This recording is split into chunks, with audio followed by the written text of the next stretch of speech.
Hi friends, welcome to my channel. If you're new here, I am a homeschooling mom to a rising 5th grader. We just wrapped up 4th grade. And this is another odds and ends video where I share some of the smaller updates and new additions to our homeschool arsenal. One of the books I'm currently previewing from the library is Human Body Theater. I checked this one out because I heard good things about it and I wanted to see if it would be a good fit for our human anatomy studies. I'm not sure yet if it'll make its way into our plans, but it's one I'm looking through and considering. I'm currently at the point where I feel like we have a pretty solid collection already, which is making me a little pickier these days when it comes to adding resources. I'm constantly asking myself, is this truly gonna enrich our subject? Is it really gonna fill a need that we have in whatever topic we're learning? And I like to use the library. It's a great way to try before you buy or borrow now to teach later for those things that I don't know if I want to buy, or maybe I don't want to buy, but I can research it before I officially need it, so then I'm better prepared. And so one of the things that I do is I start trying to check out books and make sure I want it in my library before I buy it, or maybe I decide I don't want it in my library, but I do want to use it for our lesson. So then I make a note in my Trello when I'm doing my plans to make sure to check it out from the library before we need it. And so this one I haven't gone through yet, but that's the plan, is to go through this to see if it's something we want to buy for our human anatomy study, or check out for it, or maybe we don't want to use it at all. But I saw this on somebody else's page and I was intrigued. Sticking with anatomy, I picked up this Gross Anatomy Make Your Own Squishy Human Body Kit. I thought it'd be a fun hands-on activity to pair with our studies and help bring some of the concepts to life. I always have a hard time passing up anything interactive, to be honest with you. So, and I'm not sure how I'm going to map these into our lessons yet. I'm thinking that as we go over certain body parts, then we'll make these molds, and that's how I'll apply it. Otherwise, we'll wait till the end of the lesson, and like the end of the entire subject, and then kind of do it as a fun activity after we've already completed human anatomy, and as a way to keep things top of mind, you know, help retain it. I also grabbed the Usborne Lift the Flap biology book.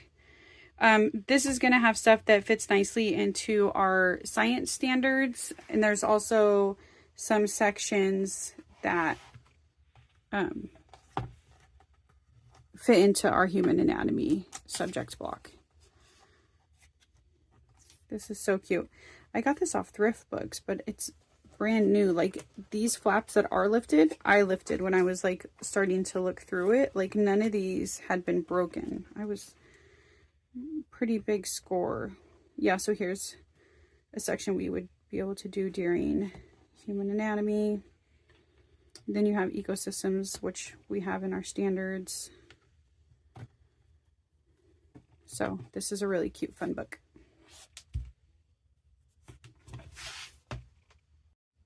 Okay, also to go along with science, I got the Wondering Workings of Science and Nature coloring book, and I got 2 of these. That way we can color together. And right now I'm just addicted to the illustration. We have multiple books now that has this same illustration type. And again, this has sections that we could use while we're going over science, sections we can use while we're going over human anatomy, and sections that we can use when we're going over ecosystems, maybe even biomes. So really excited about that, for us to be able to do that together. Okay, branching off of science, things that I'm exploring for nature study and seasonal learning add-ons. One is this Hetty Nettles Handbook for Hedge Witches. This is kind of just fun and whimsical, and I don't know if I'm going to use it yet. As I started to go through it a little bit. And I had noted maybe just read at the beginning of a new month. I do kind of like the Wheel of the Year that they did. And it's cute. It's very whimsical. But I'm not 100% sure I'm sold on it yet.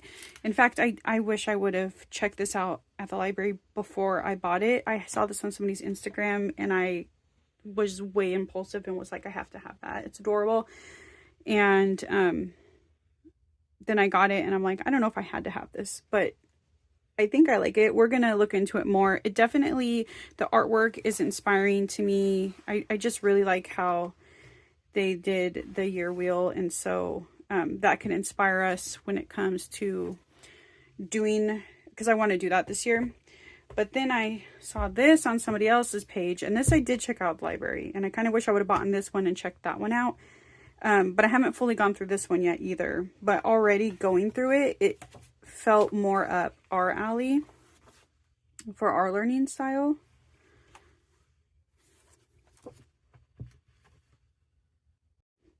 And so these are just resources that I am looking at and considering to add to our nature studies / seasonal studies. And then another thing I picked up for this area is What's Inside a Flower. And again, this is the same person that does the coloring books I just showed and the ecosystem book I've showed in a previous video. Just really like her style. I'm not going to slaughter her name, so I won't even try. I just think that these books are stunning, and they're perfect if you like to strew or just really look at things for inspiration to kind of lead you down rabbit trails and deeper dives. They really spark that initial wonder. And so that's what these type of books do for me. And so another one that looks like many I've shown already. And last but not least, I found a Bramley Hedge coloring book. And so this is something also we will add to nature studies / seasonal studies. And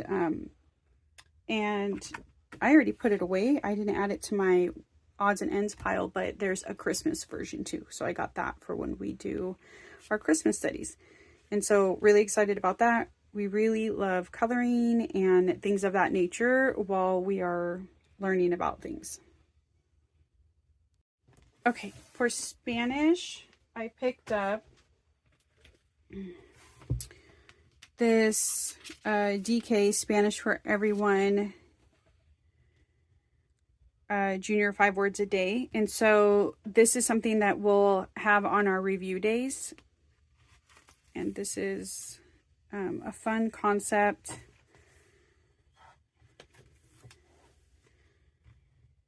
You basically will learn about stuff and then kind of test yourself by covering up half of it and cover the pictures and test yourself.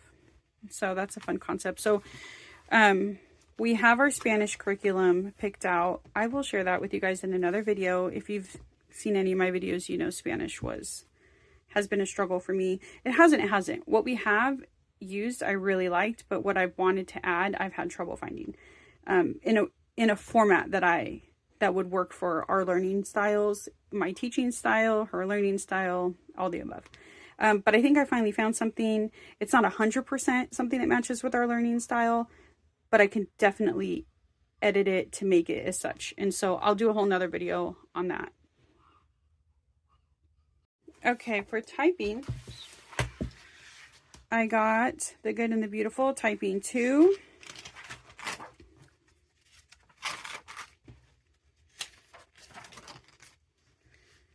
So we did actually end up switching from Type C to Keyboarding Without Tears after a subscriber recommended it, because I had mentioned in another video we were looking to switch things up. And we actually already started using it, and that's been going great. It's something we're going to use through the summer as part of our summer studies. But I wanted to add this resource because I really did want a paper to keyboard lessons, like not just the typing instruction that happens entirely on the computer. I really wanted her to be able to learn the habit of also being able to look at a sheet of paper and type it. So we'll be sprinkling this like throughout the year, with her main typing being Keyboarding with Tears.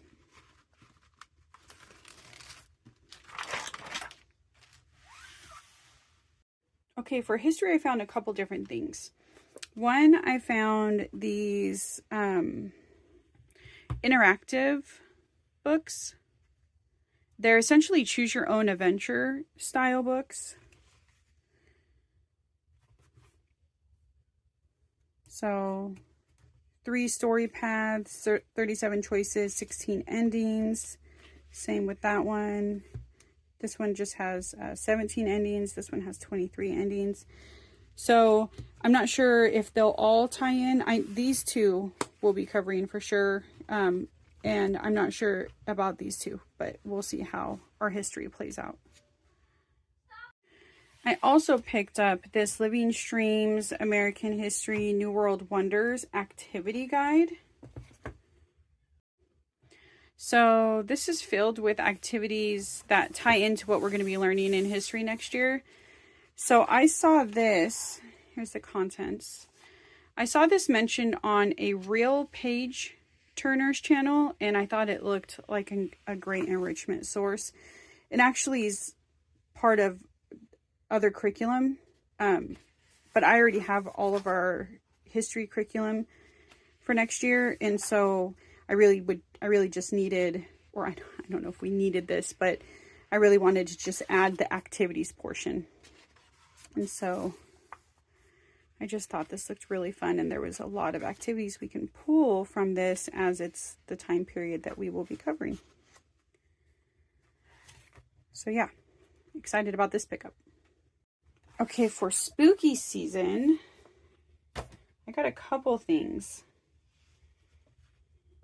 So I found this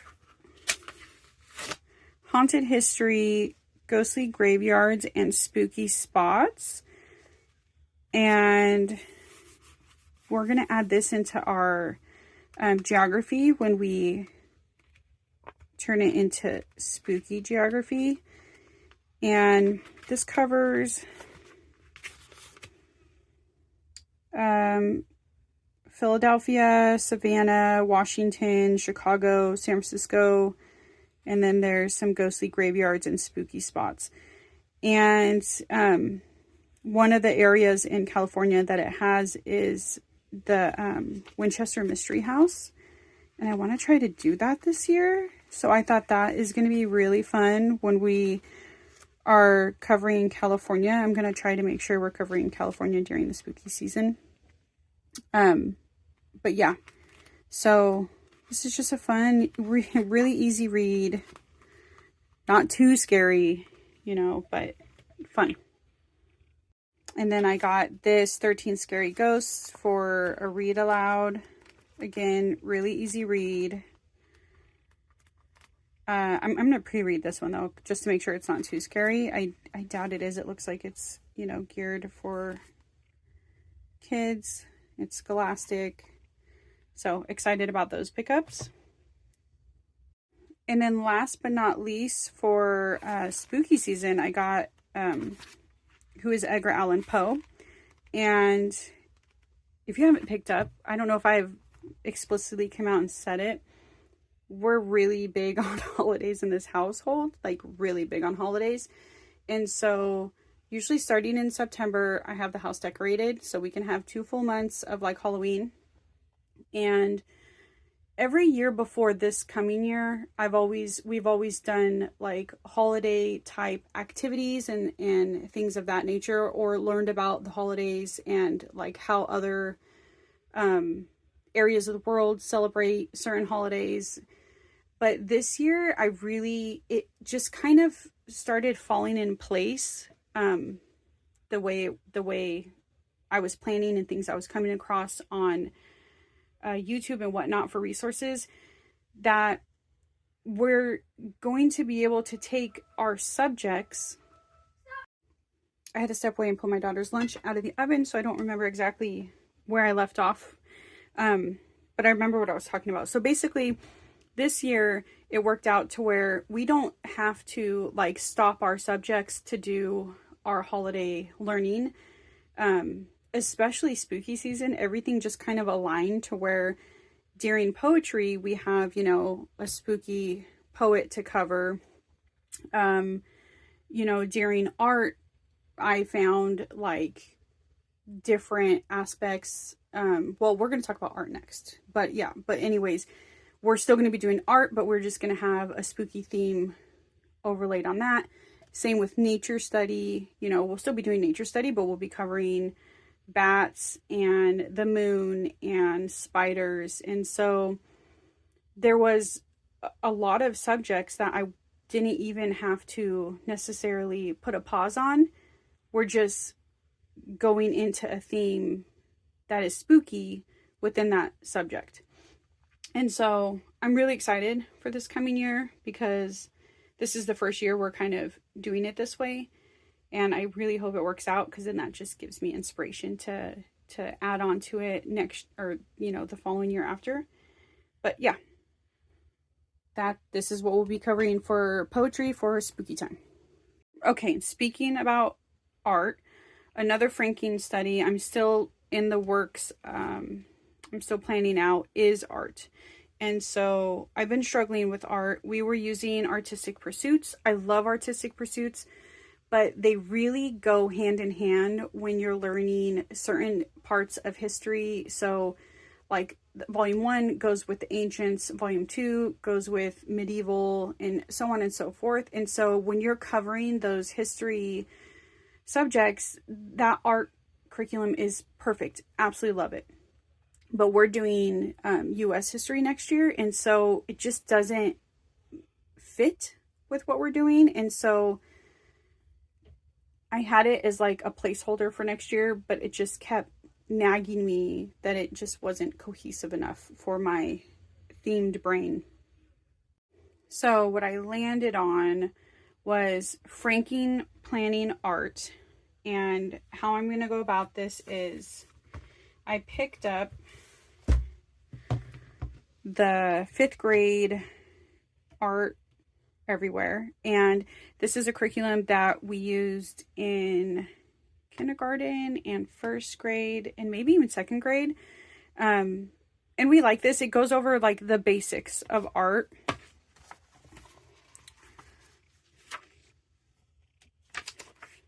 Goes over all like the concepts that you would need to know for art. No complaints here. What I really liked about artistic pursuits was that it themed up with history. So, but I didn't want to just use this textbook, because I mean, that just gets boring for us. We're just a little extra when it comes to art. Art is my daughter's strongest subject. And so I just really like to make it like extra special for her. So my thoughts with this is either going to be our spine or our main filler is what I'm going to call it. So when we're not doing a theme specific subject, we'll use this, or we'll use this to add to the themes that we're doing. And so far I currently have the themes that I'm playing around with are September would be pumpkin artists, and that's where you pick an artist, you learn about the artist, and then you paint a pumpkin in that artist's style. So if last year we did Van Gogh, so this year we would do a different artist. But so we learned all about Van Gogh, and then we painted pumpkins that were in the Van Gogh art style. And that was really fun. So we're going to do that in September. And then in October, the theme is going to mostly be Headless Horseman. There'll be some other stuff worked into that, but it's mostly going to be Headless Horseman. And I've already found some painting, like do-it-yourself or like tutorials for the Headless Horseman. And then November will be Native American art and symbolism. And then December will be Renaissance / Shakespeare. And on that note, things that I've already gotten for Shakespeare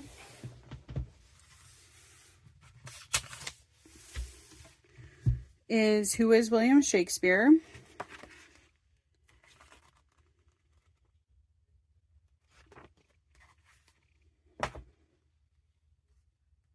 Much Ado About Mad Libs. So Shakespeare inspired Mad Libs. How to Teach Your Children Shakespeare.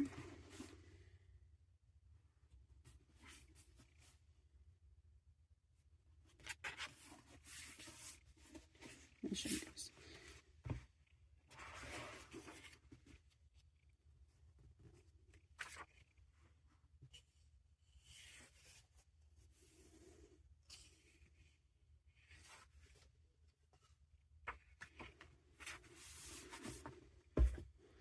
And then Shakespeare's First Folio, all the plays, a children's edition.